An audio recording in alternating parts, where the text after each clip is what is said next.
Hey, Hello, Galiam, comment tu vas? bonjour tout, comment tu vas? Je vais super bien. Bienvenue sur ton épisode du podcast. Et si vous nous écoutez et que vous nous rejoignez seulement sur ce numéro, sachez que nous sommes en train d'enregistrer une série d'entretiens avec les LinkedIn Top Choice Africa, certains parmi eux en tout cas. Cette série d'entretiens entre dans le cadre de la prochaine diffusion du classement LinkedIn Top Choice Africa qui va sortir dans quelques semaines par la grâce de Dieu. Et comme nous voulons vraiment sensibiliser les uns et les autres à savoir en quoi ça consiste en fait de faire partie de ce classement-là, nous avons décidé de tendre le micro à certains de nos anciens lauréats pour leur demander de nous faire un partage d'expérience et de témoigner sur ce qu'ils ont pu vivre après être passés par la case LinkedIn Top Shots Africa. Et c'est pour ça qu'aujourd'hui, nous recevons Galiam Tento, le très célèbre sur LinkedIn. Si vous ne le connaissez pas sur LinkedIn, vraiment, allez vous abonner. D'ailleurs, c'est le cas pour toutes les personnes que nous allons avoir dans ce podcast. Donc, tout de suite pour lancer cet entretien, on va laisser le studio et le micro à Galiam pour qu'il se présente. Galiam, c'est à toi. Tu peux te présenter pendant 2 minutes, 2 minutes 30. Tu nous sors tout ton pédigré, tout ce que tu as fait, si tu veux. D'accord, alors, merci beaucoup Agalatou. Bon, tu as déjà mis la barre très haute, hein. Donc, je dirais que 2 minutes pour mon pedigree, bon, je vais le faire rapidement. Donc, moi, c'est Galiam Tinto. Donc, je suis le directeur général de Intwork Executive Search, qui est un cabinet spécialisé dans tout ce qui est recrutement de dirigeants, audit RH et tout ce qui est placement. J'ai également une autre structure qui s'appelle Notasys, Notasys Social Rating, qui est l'un des premiers cabinets justement de l'Afrique de l'Ouest qui est spécialisé dans tout ce qui est notation sociale. La notation sociale, c'est l'évaluation justement du comportement d'une entreprise en évaluant certains critères comme sa gouvernance ou encore voilà le climat social. Bon, personnellement, mon parcours a été un peu speed, hein, mais je dirais que si je dois résumer rapidement, je suis passé par des structures comme Bolloré, je suis passé par des structures comme Wave Mobile Money, où on a contribué au déploiement de Wave dans l'Afrique de l'Ouest. Je suis passé par des structures comme Zipline, où j'étais, je veux dire, le seul francophone dans un groupe américain. Je suis passé par des structures, voilà, comme des sociétés minières et tout. Et aujourd'hui, je me retrouve, voilà, au niveau de Intwork à Dakar, où j'essaye, tant bien que mal, justement, d'apporter ma pierre dans un monde de l'emploi qui est actuellement, on devient un peu déséquilibré. J'essaie de faire ce que je peux, justement, pour que les choses se rééquilibrent. En tout cas, c'est la mission que je me suis donnée. Donc, Galiam Tinto, c'est ça. Galiam Tinto, c'est un rêveur. Galiam Tinto, c'est une grande bouche, une grande gueule, si on veut. C'est quelqu'un qui n'a pas peur de dire ce qu'il doit dire. C'est quelqu'un également qui est très amical, qui aime beaucoup s'amuser, qui aime beaucoup lire aussi et qui aime beaucoup apprendre. Donc, ça, c'est moi en 2 minutes, si je le dis comme ça. En 2 minutes, ok, ouais. Est-ce qu'on a même fait 2 minutes? On n'a pas vraiment fait 2 minutes, mais je pense que ça a été assez bien compressé. Bravo, bravo pour ton Ouais, parcours. C'est vrai qu'on a l'habitude de voir passer des publications sur LinkedIn qui sont, on ne peut plus acidulées pour certaines. Je me rappelle encore, je pense, les premières fois que j'avais vu ton profil où tu avais mis en titre le Père Noël de quelque chose et tu avais une photo de profil avec exactement, oui. un chapeau de Père Noël sur la tête. Je me suis dit, tiens, c'est bien, c'est décalé. Ça met un peu d'ambiance sur le réseau, ça permet d'avoir de la diversité tout en parlant de Mhm. ce qu'on aime faire. Et je me suis C'est dit, ça. bah, c'est un profil à observer de près parce que, bon, pour une de mes occupations justement sur le réseau LinkedIn, c'est de regarder comment est-ce que les profils de la communauté arrivent à profiter de cette plateforme-là pour prendre la parole. Et je suis toujours ravie de découvrir des profils qui ont leur patte, je sais pas comment on va dire en anglais, en tout cas, ils ont leur spécificité, on les Blueprint. reconnaît. Voilà, Ouais. tu vois, c'est assez Mhm. facile de les reconnaître et je pense que tu fais partie de cette catégorie de personnes. Alors, tu as fini de te présenter et je disais aux auditeurs du podcast que justement, ce podcast entre dans le cadre de la prochaine édition du classement LinkedIn Top Choice Africa que j'ai commencé à éditer depuis 2019. Cette année, ça va être la sixième édition. Mhm. Et pour cette Exactement. sixième édition, justement, j'ai décidé de donner la parole aux professionnels qu'on essaie de mettre sous les feux des projecteurs une fois par an à cause de leur générosité, de leur bienveillance, du partage de leur expertise, de leur expérience avec la communauté d'Afrique francophone. Tout simplement parce qu'il faut savoir que sur LinkedIn, les créateurs de contenu ne sont pas payés, ils ne sont pas recrutés sur LinkedIn pour prendre du temps pour expliquer des choses. Et si vous ne le savez pas, LinkedIn, c'est le premier réseau social professionnel au monde avec plus de 900 millions d'utilisateurs. Et ce que les utilisateurs qui publient du contenu d'un point de vue mondial, on va dire que c'est à peu près 1% des utilisateurs qui sont réguliers dans leur partage de contenu, eh bien, ce contenu, la majeure partie du temps, c'est un contenu à haute valeur ajoutée. Ce sont des masterclass, ce sont des formations gratuites qu'on vous donne. Et vraiment, quand vous lisez certains profils, vous vous dites, waouh, ça, c'est le genre de choses qu'on aurait appris à l'université ou dans une école de formation où c'est vraiment une espèce de LinkedIn, c'est une espèce de mastermind où de grands esprits se rencontrent pour partager le meilleur. C'est ce qu'on souhaiterait que Exactement.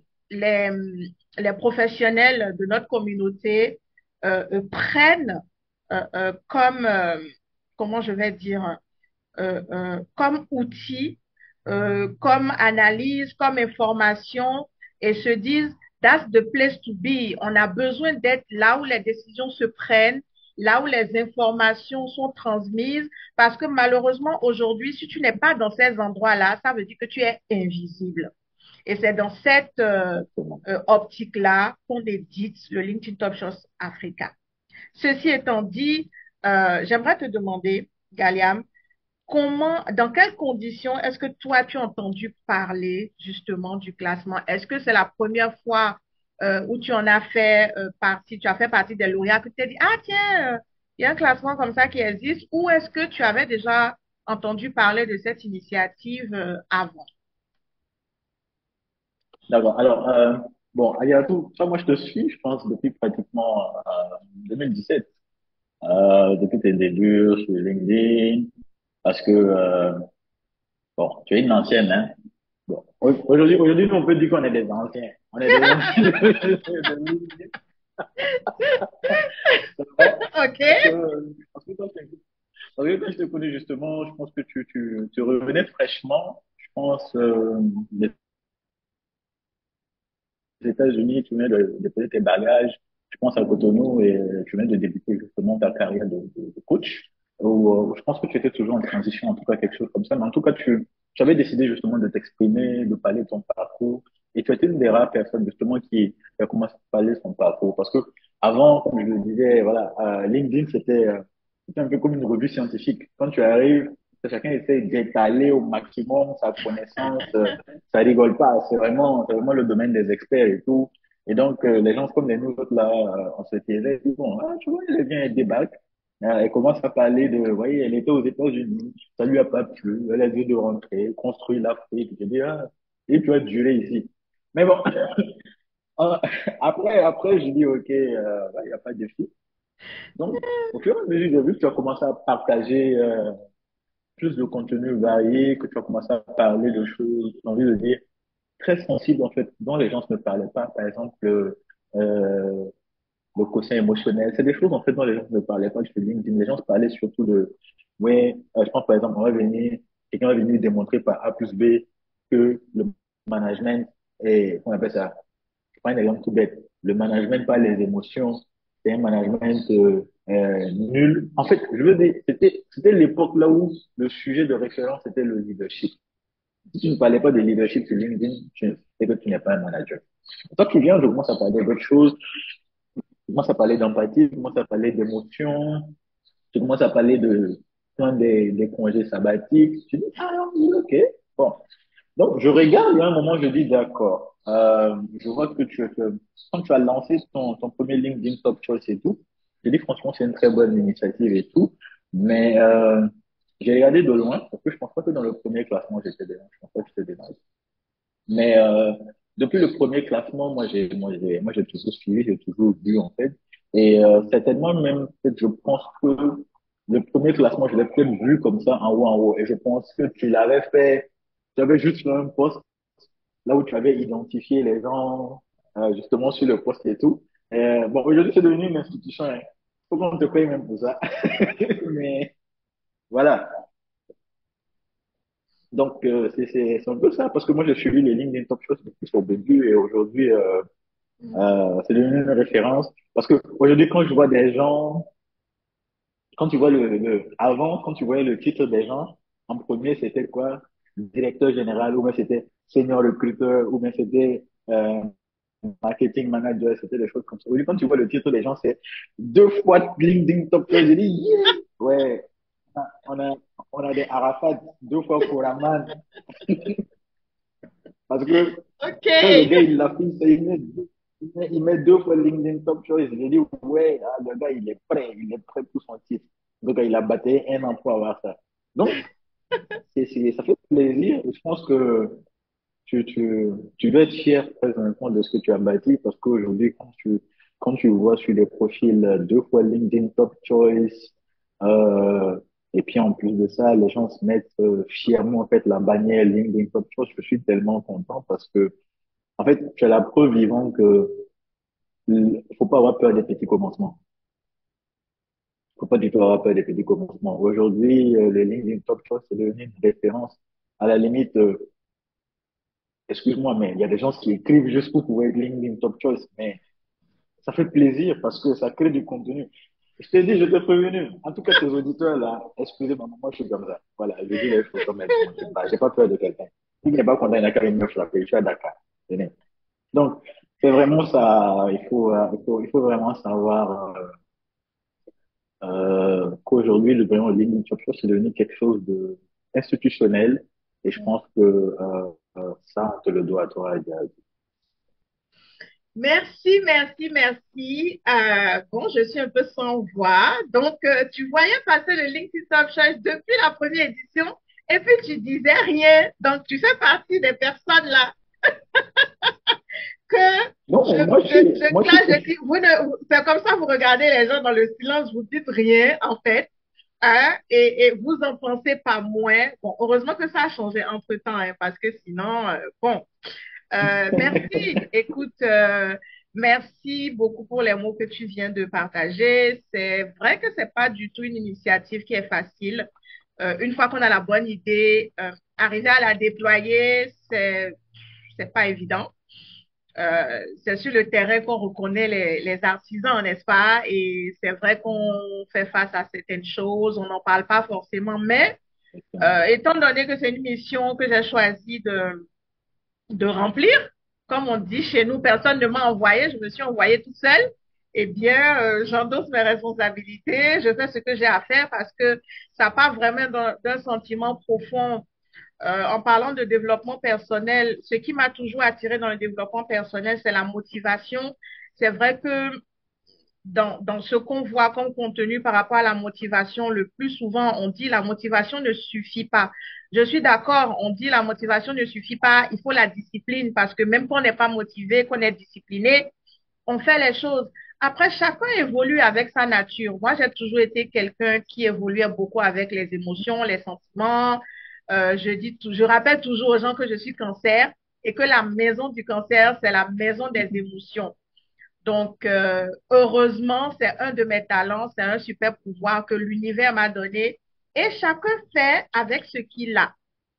n'en déplaise à certains, on ne peut donner que ce que l'on a. Et donc, c'est ce que Ouais. j'emmène, Donc, tu vois, c'est ce que j'emmène dans tout ce que je fais. Je suis un être assez hypersensible, je ne le cache pas. C'est soit je suis motivée, soit je ne le suis pas. Et si j'ai pas la tu n'as pas motivation, ma moitié. discipline ne vient pas. Ma discipline à moi, elle marche avec ma motivation. Je suis désolée. Donc, En je fait, suis comme en toi fait, aussi parfois. je pense que là, tu es en train de parler de moi parce que moi, je suis le genre de personne, je carbure vraiment la motivation. La Yeah. discipline, ça n'a jamais été pour moi. Très Bon, franchement. tu sais, Je trouve que la discipline, je trouve que la ouais. discipline, personnellement, voici mon point. Chacun est libre de penser ce qu'il veut. Comme j'ai dit, celui qui n'est pas content, faut il ne me frapper. La discipline, c'est pour ceux, très honnêtement, la discipline, pour moi, c'est pour ceux qui n'arrivent pas à se motiver. C'est comme ça que moi, je vois la chose. Parce que Wow. la discipline, non, je le dis pourquoi.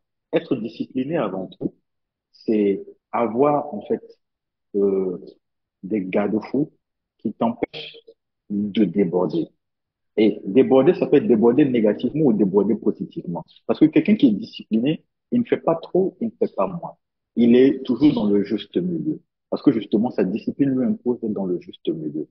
Alors que moi, je me considère souvent comme un artiste. Je peux comprendre des gens comme des Picasso parce que je suis un peu de cette folie-là. Je suis le genre de personne, quand je fais une chose avec passion, elle est merveilleuse. Mais quand je fais une chose avec discipline, elle est, j'ai envie de dire, elle est commune. En fait, c'est sans plus ni moins, en fait.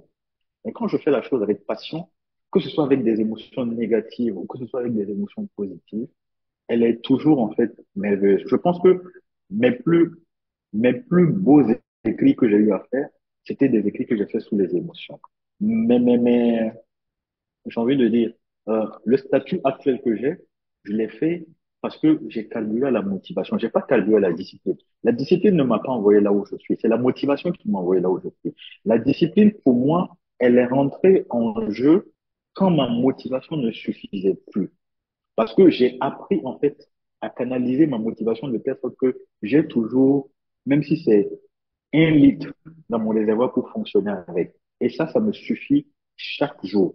Maintenant, il y a des gens qui n'ont pas de motivation. Ça veut dire, ils sont naturellement, j'ai envie de dire, voilà, ils fonctionnent naturellement à la discipline.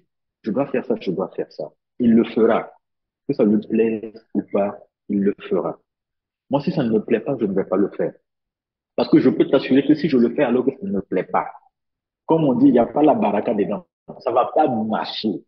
J'ai beau faire.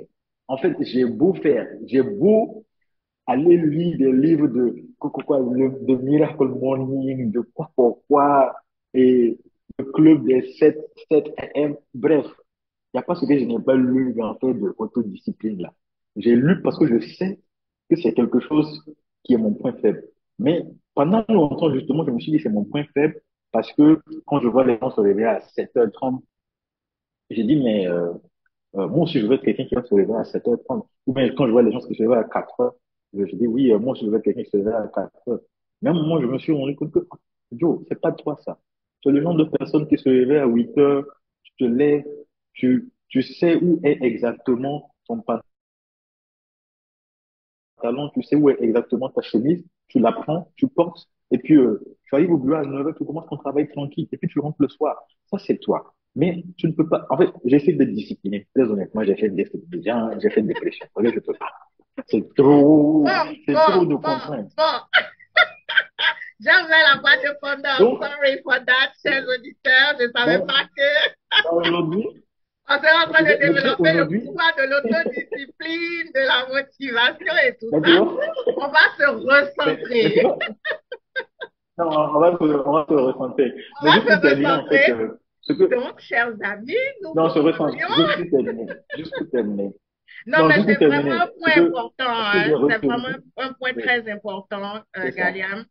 Et toutes les occasions sont bonnes, en fait, pour soulever un peu un Voilà. pan de notre personnalité parce que les gens ont l'habitude de nous voir communiquer très régulièrement Mhm. sur LinkedIn. Ils n'ont pas forcément des occasions déjà de nous voir dans le monde réel. ou de nous entendre ou d'avoir des c'est discussions ça. avec nous. Donc, je pense que c'est une opportunité pour eux de saisir notre énergie. L'énergie, elle est partout. Elle se déplace, elle se ressent, elle se transmet, elle contamine. Et je pense que voilà, des occasions comme ça, c'est vraiment des creusets d'échanges qui nous permettent de dévoiler un peu de nous à ceux qui ont l'habitude déjà de nous lire ou qui vont nous Mhm. découvrir à travers ces entretiens-là. Exactement. Ce que vous devez Mhm. retenir, c'est que bah, Galiam, c'est lui, quoi. Voilà, c'est un volcan, il est comme ça, et ça se Exactement. ressent dans ses écrits. Vous lisez ses écrits sur LinkedIn, vous pouvez être fâché, vous pouvez être content, vous pouvez avoir un moment d'épiphanie. Un moment d'épiphanie, c'est waouh, il a lu dans mes pensées ce qu'il vient de dire, c'est tellement vrai. Et donc voilà, on est un tout, on est un patchwork de beaucoup de choses. Et c'est ce que vraiment j'essaie de tisser comme, je vais dire, transition ou de tisser comme pont ou de tisser comme Mhm. lien dans la communauté pour qu'on apprenne à se connaître parce que c'est de la confiance que naissent les opportunités. Si on n'apprend pas à nous montrer, Exactement. à communiquer sur nous, à valoriser ce que nous savons, malheureusement, les compétences, les talents seront présents, mais les nôtres vont nous dépasser pour aller ailleurs, pensant que les autres sont plus intelligents, plus brillants, plus utiles que nous. Et ça, c'est vraiment dommage. Exactement. Ceci étant dit, j'aimerais te demander, Galiam, une fois que tu as fait partie justement du classement, est-ce que tu as remarqué qu'il y a eu des retombées concrètes? Est-ce qu'il y a eu un avant et un après? Qu'est-ce qui a changé toi-même dans ta posture une fois que tu as fait partie des lauréats du LinkedIn Top Shots Africa? S'il te plaît. D'accord. Alors, pour moi, bon, le plus grand changement qu'il y a eu dans mon univers après le classement LinkedIn Top First Africa, je dirais, c'est le sens de la responsabilité. Parce que je me suis rendu compte que maintenant, je suis quelqu'un, lorsque je dis des choses, ça impacte les personnes. Il y a des gens qui peuvent le prendre pour vrai, il y a des gens qui peuvent le prendre pour faux, et en tout cas, il y a des gens qui t'écoutent. Il y a des gens qui, je dirais, t'admirent, ou il y a des gens qui, voilà, en tout cas, qui sont attentifs à ce que tu dis. Et donc, ça me donne un sens de la responsabilité double, en fait. Le sens de la responsabilité dans la vérité, dans ce que je dis, et le sens de la responsabilité également dans mon devoir d'accompagnement des gens. Ça veut dire que avant, j'aurais pu me dire, ouais, bon, de toute façon, t'as pas inspiré aujourd'hui, mais bon, fais juste ton poste pour, voilà, continuer, voilà, d'alimenter ton audience et tout. Donc, tu peux faire un post, excuse-moi le terme, mais putaclic, juste pour avoir voilà, des j'aime et tout ça, juste pour que, voilà, les gens, aiment tes publications. Mais, aujourd'hui, en fait, c'est le genre de choses qui me traversent même pas l'esprit parce que, très honnêtement, quand je n'ai rien à dire, je n'ai rien à dire. Moi, je peux faire une semaine, un mois, c'est blanc. J'ai rien à dire, j'ai rien à dire. Je vais pas publier.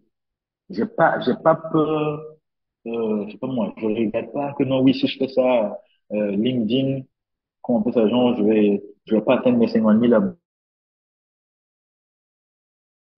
non, non, ça, en fait, je regrette pas du tout. Mais si j'ai quelque chose à dire, je vais le dire. Je vais le dire aussi parce que je trouve que c'est important. Si moi je l'ai vécu et que ça me fait mal, il y a au moins une autre personne dans l'environnement, dans cet entourage-là, qui le vit et que peut-être qui n'a pas eu la même chance que moi, par exemple, de traverser cette situation-là. Et donc, c'est pour ça que je parle de double responsabilité. Responsabilité dans mes écrits et responsabilité en termes de devoir envers les gens. Donc, à la fois, si quand je n'ai rien à dire, je ne dirai rien. En même temps, si j'ai des choses à partager, j'ai le devoir de le partager parce que en fait, c'est ma responsabilité. Donc, c'est ce qui a vraiment changé dans mon environnement. Maintenant, côté professionnel, oui, il y a eu du changement aussi parce qu'après ça, bon, j'ai envie de dire que c'est plus simple d'aborder les gens sur LinkedIn. Quand tu l'abordes, avant, pour aborder un DG, il te regarde, mais maintenant, bon, quand tu lui écris, il voit que bon, ça va, c'est un budget quand même. Donc, c'est plus simple. Donc, ouais, côté professionnel aussi, je dirais que ça donne un bon coup de pouce. Et c'est très intéressant parce que tu vois, par exemple, quand une entreprise vient regarder ton profil ou bien quand un recruteur vient regarder ton profil et qu'il voit que tu es LinkedIn Top Choice, il est un peu curieux, il se demande pourquoi LinkedIn Top Choice, comment savoir tes équipes, il se dit, ouais, il y a de la matière et tout ça, et donc tu es plus intéressant pour eux. Ouais. Il y a eu beaucoup de changements personnellement, mais le changement le plus important pour moi, il a été dans ma tête et dans ma responsabilité. Très, très bon à savoir, ce sens de la responsabilité qui vient une fois que tu es identifié comme une voix qui porte dans la communauté, qui a apporté beaucoup d'expertise, d'expérience, de partage et tout ça, qui aide les autres à grandir. Je pense que c'est quelque chose, en fait, qui est remarquable parce que justement, ce que tu dis là, à l'instant, ça m'a beaucoup touché. Parce que c'est vrai qu'on a l'habitude de dire sur les réseaux sociaux, ouais, en général, que les gens y parlent, ils se disent, voilà, on est sur notre téléphone, on peut dire ce qu'on veut, et puis après, on va dormir, on s'en fout des conséquences. Alors que sur LinkedIn, pas du tout. C'est un réseau quand même qui a aujourd'hui le taux de crédibilité le plus élevé en ce qui concerne les réseaux sociaux. Exactement. Et c'est vrai que tu arrives là en tant que professionnel, quand C'est tu ça. prends la parole, c'est ta réputation qui est en jeu. Donc, d'apparaître dans des classements de ce genre-là qui sont spécifiques à ce réseau, que ça puisse augmenter en plus ce sens de responsabilité qu'il faut avoir quand on prend la parole, eh bien, c'est remarquable que tu puisses le partager avec nous. Merci beaucoup. Et je vais continuer en te demandant, parce que je sais que tu organises beaucoup de choses aujourd'hui aussi, tu as commencé à bien te sentir à l'aise sur LinkedIn, à te déployer, à avoir plusieurs podcasts que tu animes, à inviter plein de gens. Et dernièrement, justement, j'ai été très heureuse pour toi parce que de par ton activité sur LinkedIn, tu as été euh, identifié officiellement par les services de LinkedIn Company comme étant une voix qui porte dans le domaine justement des informations sur la carrière et tout ce que tu donnes comme information, comme contenu. Et c'est une occasion pour moi de te féliciter de vive voix. Et j'avoue que j'avais été très, très, très heureuse quand j'avais vu le badge sur ton profil parce que avant de mettre ce badge-là, comme tu l'as dit, tu avais mis la mention LinkedIn Top Shots Africa et je me suis dit, voilà un exemple patent de ce pourquoi moi je me bats, qu'on puisse reconnaître en Mhm. fait les talents de ceux qui sont parmi nous avant que l'extérieur ne vienne le reconnaître. Et donc là, Exactement. je n'ai plus envie de te poser la question de l'utilité de faire un classement de ce genre-là, mais si tu peux donner quand même une réponse de 30 secondes, je serais Alors, heureuse de l'avoir. l'utilité, l'utilité de faire ce genre de classement est très important parce que il permet déjà aux créateurs de contenu de savoir que ce qu'ils font est remarqué. Il y a des gens qui apprécient, il y a des gens qui évaluent justement leur contenu. Et donc, de ce fait-là, c'est déjà une très bonne chose en fait pour eux. Je dirais, ça nourrit un peu l'ego. Voilà, c'est une bonne chose. Et ça donne un peu plus euh, de courage parce qu'il n'est pas, c'est pas évident de tous les jours essayer de motiver, de se motiver soi-même, d'avoir en fait ce sens de la responsabilité. Les jours où on n'a rien à dire, de se dire, bon, aujourd'hui, quand même, voilà, je ne dis rien. Et les jours où on a quelque chose à dire, d'arriver à bien le dire, surtout pour que ça soit compris de façon claire. Et en dernier point également, ça permet à ceux qui sont, j'ai envie de dire, les lecteurs ou voilà, les followers, de pouvoir se retrouver en fait dans tout ce méli-mélo, parce que souvent on est là, on voit des posts de partout, on ne sait pas qui suivre. Un tel dit X, l'autre dit Y, mais à un moment, quand on a au moins un référentiel de base, ça permet au moins de suivre d'abord ces personnes de référence-là, et après maintenant, chacun, au fur et à mesure de ses valeurs, de ses pensées, au fur et à mesure que tu grandis aussi dans ta carrière, tu vas édulcorer un peu plus voilà, ton portefeuille de personnes que tu suis. Thank you, thank you. Merci infiniment pour cette contribution. Et en utilisant le mot contribution, on arrive presque à la dernière question ou l'avant-dernière question qui est de te demander, est-ce que tu as des questions toi-même par rapport au classement LinkedIn Top Choice Africa ou alors est-ce que tu as des recommandations pour faire avancer l'initiative un peu plus loin, pour l'améliorer? Qu'est-ce que tu penses qu'on devrait faire? Voilà. Alors, personnellement, je dis que j'ai pas de questions parce que j'ai vu son évolution et tu as toujours fait preuve d'honnêteté intellectuelle en partageant ta méthodologie avec les gens. Donc, c'est quelque chose que moi j'apprécie. J'ai toujours suivi un peu ta méthodologie. Elle est très factuelle. Voilà. Donc, généralement, il n'y a pas grand-chose à dire dessus. Tu te bases, généralement, je pense, les critères, ça rentre le nombre de followers, également les réactions, le nombre d'impressions et surtout aussi l'impact que la personne a sur la communauté. Donc, ce sont des critères qui sont totalement objectifs. Je pense que c'est également un des critères voilà, que LinkedIn lui-même utilise justement pour classer les gens. Donc, en termes de questions par rapport au classement, j'en ai pas. Je dirais juste si on doit l'améliorer, c'est, j'ai envie de dire, de créer, je dirais peut-être une association ou une institution, bref, en tout cas, de créer un environnement là où ces créateurs de contenu-là vont pouvoir se modérer eux-mêmes, en fait. Parce que souvent, et ça, je le dis, en fait, voilà, de ce que j'ai constaté. Bon, tu vois que là, je me plaisante plus, mais en fait, c'est vraiment quelque chose que j'ai constaté. J'ai constaté que souvent, certaines personnes, excuse-moi du terme, elles écrivent des bêtises. C'est vrai, il faut écrire, il faut créer du contenu. Je sais qu'il y a des gens qui vivent justement de la prospection sur LinkedIn, mais on a un devoir de responsabilité envers les gens. Tu ne peux pas te permettre de dire certaines choses aux gens parce que le pire, bon, ce qui est très bien avec Internet, c'est que quel que soit ce que tu vas dire, quelqu'un va t'écouter, quelqu'un va te suivre. Mais c'est aussi le pire parce que quel que soit ce que tu vas dire, quelqu'un va t'écouter, quelqu'un va te suivre.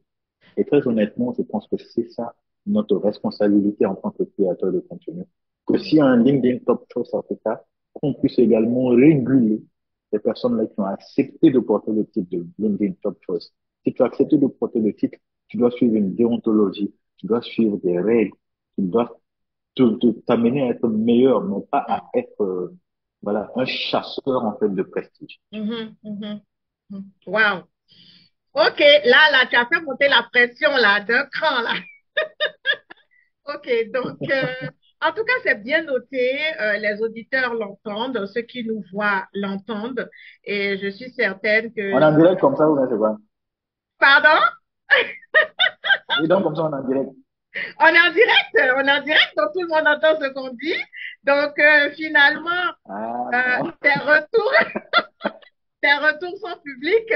On va voir si c'est une proposition qui résonne dans le cœur des gens.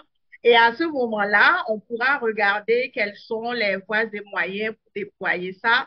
En tout cas, c'est quelque chose d'original. Je n'y aurais pas, à tes souhaits, je n'y aurais pas pensé toute seule. C'est quelque chose que je vais noter dans un coin de ma tête et on verra comment est-ce que ça résonne dans le cœur des uns et des autres. En tout cas, c'était un entretien hyper enrichissant, très, très marrant. J'ai beaucoup ri aussi. Mais c'était très enrichissant. Je suis super, vraiment merci heureuse beaucoup.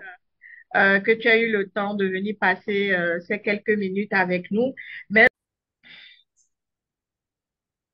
alors, Galiam, je ne vais pas te laisser partir et clôturer cet entretien sans te demander quelle est ton actualité pour les prochains mois, pour l'année 2024.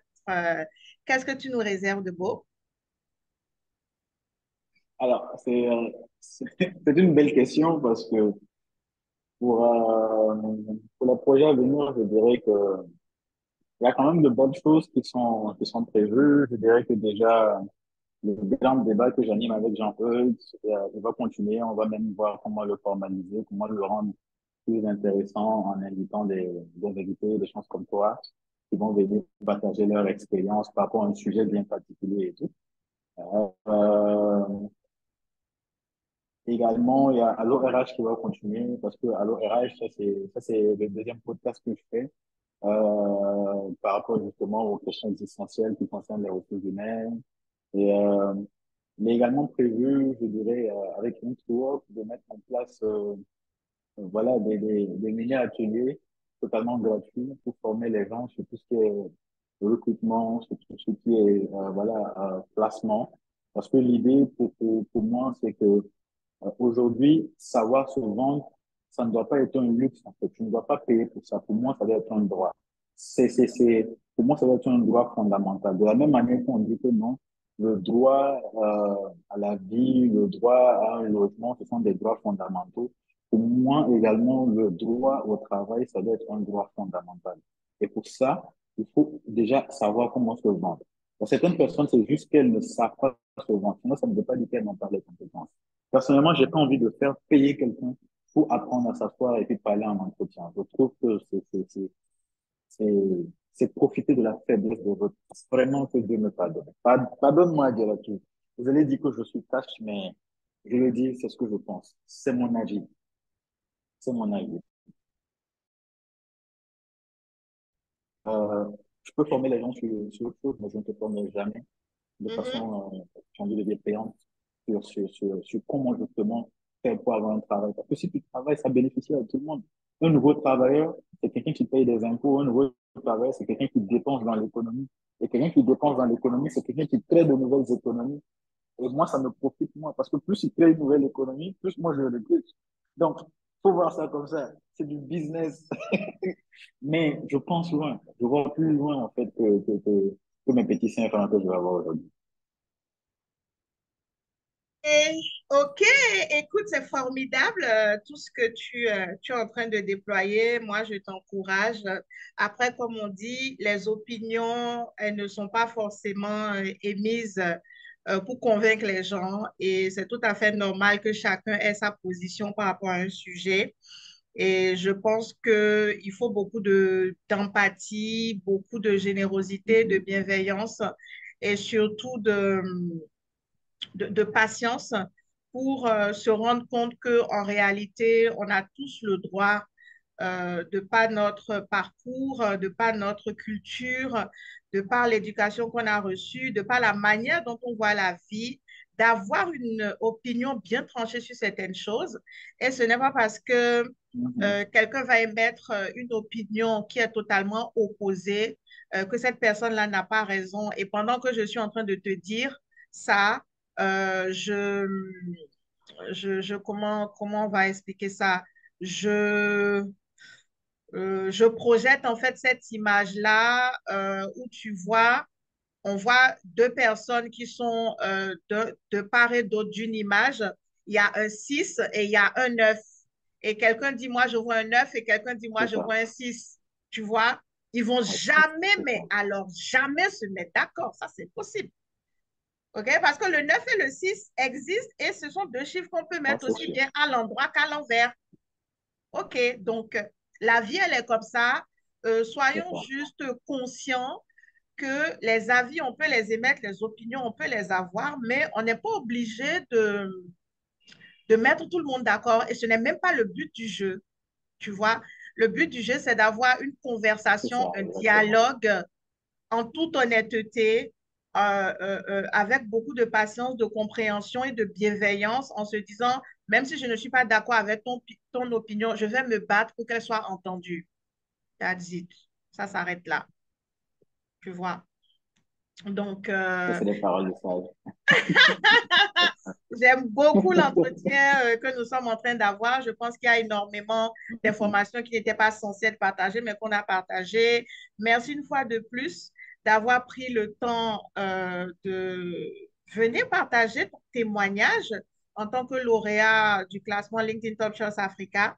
Donc, je rappelle que cette année 2023, nous allons sortir le classement qui a analysé les activités des personnes dont les profils ont été retenus sur la période du 1er janvier 2022 au 31 décembre 2022. Donc, les classements sortent toujours après la période qui a été analysée. Et donc, pour ceux qui nous écoutent, peut-être pour 2023, ce n'est peut-être pas tard pour 2024 parce que vous pourrez vous préparer pour que votre activité de 2024 soit retenue. Parce que 2023, malheureusement, il reste que 3 mois. Donc, vous pourrez vous entraîner, vous faire un peu les muscles. Et voilà, en 2000, pour l'activité de 2024, si vous avez envie de faire partie de nos, Mhm. voilà, de nos lumières hein, dans cette communauté-là qui donne beaucoup de même, eh bien, ce sera avec plaisir. On va vraiment communiquer beaucoup sur notre manière de procéder. On va communiquer aussi en donnant la parole à tous ceux qui sont passés avant vous pour que vous puissiez toucher du doigt euh, voilà, l'entièreté de cette aventure dans laquelle nous sommes tous. Et j'espère que cet entretien vous a plu. En tout cas, moi, personnellement, il m'a plu parce qu'il était sans filtre. Et je vais, avec Galia, vous donner rendez-vous sur nos profils respectifs sur LinkedIn. Et je vais vous dire à très bientôt pour un autre entretien. Galia, merci infiniment d'avoir été des nôtres.